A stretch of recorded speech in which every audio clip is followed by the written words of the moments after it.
აი შეხედეთ, აგერ მე გაჩვენებთ ჩემ და ხატულ რუკას. ეს არის ჩვენი იაჩიკის ტერიტორია, როგორც მეგითხარით, დედამიწა არის სოტისებური, საფუტკრეს სახლს გავს. შეხედეთ, ეს ყველაფერი ეს მიწები არის განლაგებული ყინულოვანი კედლის მიღმა. ჩვენ ვართ აი აქ, აი ამ რაიონში. მოიცადეთ, უკაცრავად უკუღმა დამიგვია. ნაბადიეთ. მაგარია ხო? ხო. აი ჩვენ ვართ აი ამ რაიონში, უყურეთ? აი ასე. აი ასე.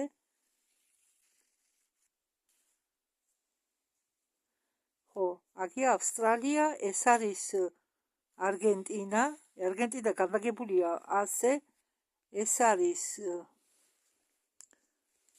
ბრაზილია. ეს არის ბრაზილია.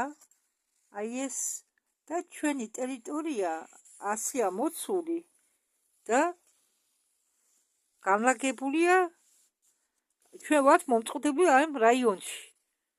და ავსტრალია კუნძული არა, ავსტრალია პირდაპირ გადადის ანტარქტიდაზე. ანტარქტიდა არის ყინოვანი კედელი ამის გარშემო. აქ იყო ადრე ლემურია, აი ამ რაიონში.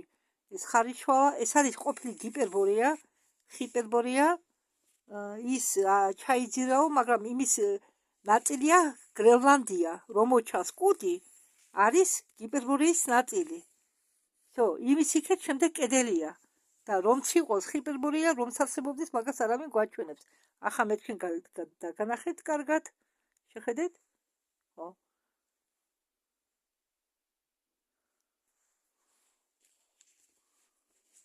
მაინც საკვირდით, სხვა რაღაცებსაც განახებთ.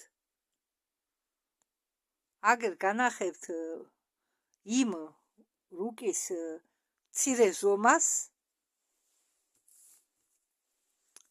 ხო, აქ უკვე თანამედროვე წერია აგერ რუსეთი, სინამდვილეში ჩინეთი და ამერიკა როგორ არის განლაგებული, მაგასაც განახებთ. აი ეს, აი ამ რაიონში ასე არის შემოღობილი კედელი. აი ასე. ასე. ესე იგი არგენტინა და ბრაზილია შედის. აი ასე სადღაც მიახლოებით, ხო. და სინამდვილეში ჩინეთი არის განლაგებული ამერიკა და ისა უბრალოდ ხო რუსეთის და ამერიკას შორის. ადრე რუსი მაცხოვრებლები გადადიოდნენ ცხენი და დროგით ამერიკაში.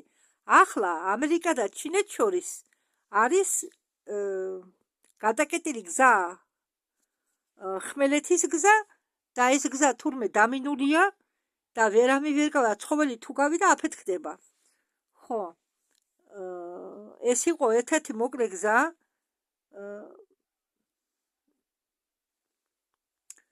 ხო. ინდოეთი სადღაც აქ არის განლაგებული. ავსტრალია აქა. ეს აფრიკა. ევროპა აქ არის განლაგებული, ევროპა. და ხარი ვარშა არის რუსეთი. ახლა აქ ნახოთ. აქ არის უფრო თანამედროვე რუკა. უფრო სწორად ეს რუკა აი ამ რუკიდან რომ ამოვიღოთ აი ეს ნაწილი, მაგის მასშტაბია. აქან ამ მეორე რუკაზე მხოლოდ აი ეს ტერიტორიაა ნაჩვენები და არა მთლიანად ჩვენი იაჩეიკა, არამედ მხოლოდ ჩვენი ტერიტორია, სადაც ჩვენ ამოგვამწყდიეს გუმბათის ქვეშ. აი ეს არის გუმბათის ქვეშა ჩვენი ტერიტორია. აი ეს. ხომ ხედავთ? რუსია, რუსეთი, ირანი, აგერ, ინდოეთი, ჩინეთი, ამერიკა, ინდონეზია, კანადა,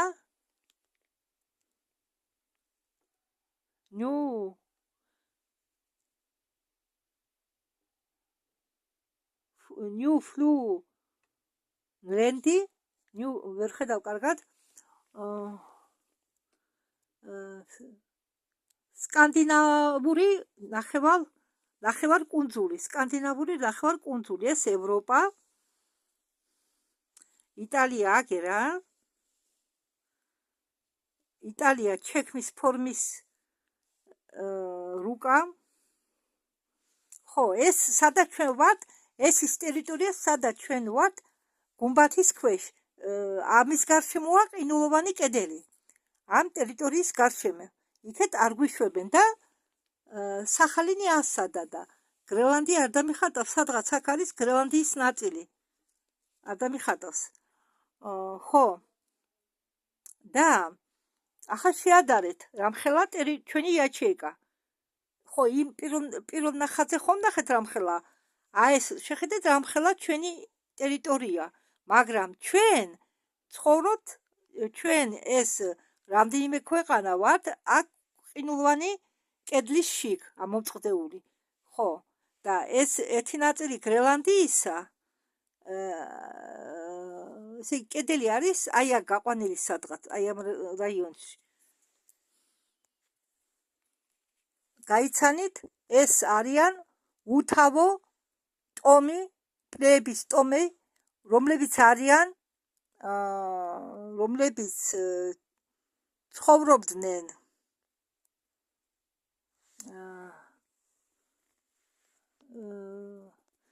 ბერძენი ისტორიკოსის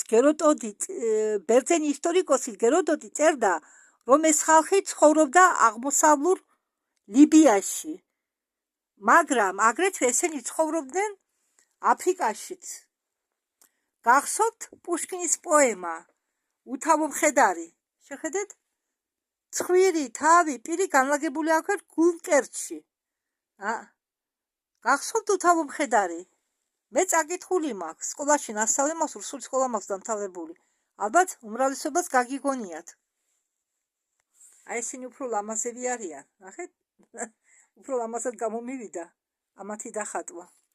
ხო და პლებეები აგრეთვე აღწერა რომაელმა უკაცრავად ერთს განახებთ მარტო რომ კარგად ნახოთ. პლენიუმ უფროსმა, რომელიც ცხოვრობდა გეროდოტის 400 წლის შემდეგ.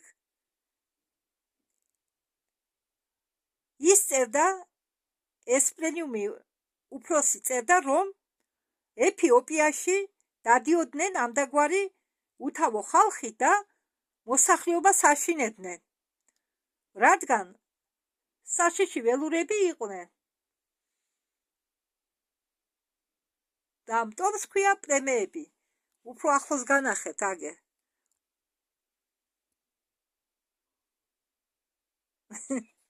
ახლა ვიღაცა სასაცილოდ არ ეყოფა ეს, არა და ეს მასია. დააკვირდით კარგად. აქ უფრო ლამაზები გამომივიდა. ეს უკანა მხრიდან. თმები კი ჰქონდათ, მაგრამ ჰქონდათ ზურგზე. ჩვეულებრივ ცხოვრებით ცხოვრობდნენ. ახლა კი გაიცანით შემდეგი ადამიანის მაგვარი ტომი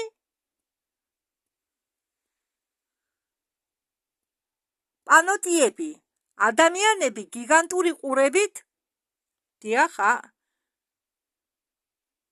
რომლებიც ჩამოყრილი ჰქონდათ გვერდებზე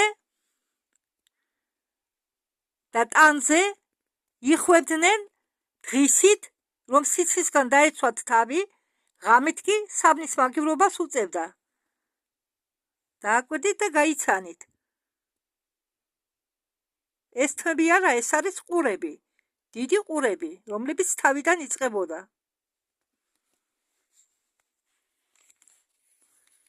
გაიცანით,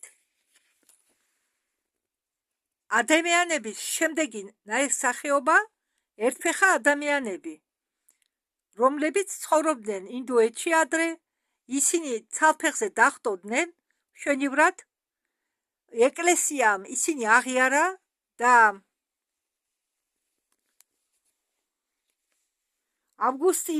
წმინდა ავგუსტინმა მათ უწოდა მიუძღვნა საპოდეებს მთელი ტრაქტატი. ისინი თვლიდნენ, რომ საპოდეები შეიქმნა ადამისაგან, მაგრამ სინამდვილეში ესენი კი იცით, რომ ბორევის წინს თუ მოусმენთ, იცით, რომ ადრე ტარდებოდა მრავალი ექსპერიმენტები ადამიანების გენების სხვა გენებთან შეწყმაში, აგრეთვე ადამიანური გენები იწყმებოდა სხვა ცხოველებთან. დააკვირდით, ამხელა ტერფი აქვს. ჩვეულებრივი ადამიანი, მაგრამ ცალი ფეხი აქვს, ერთი ფეხი აქვს. და მათ ამ ტომს ქვია საპოდეები. იმედია არ შეგეშინდათ და მოგეწონათ ჩვენი თანაძმეები.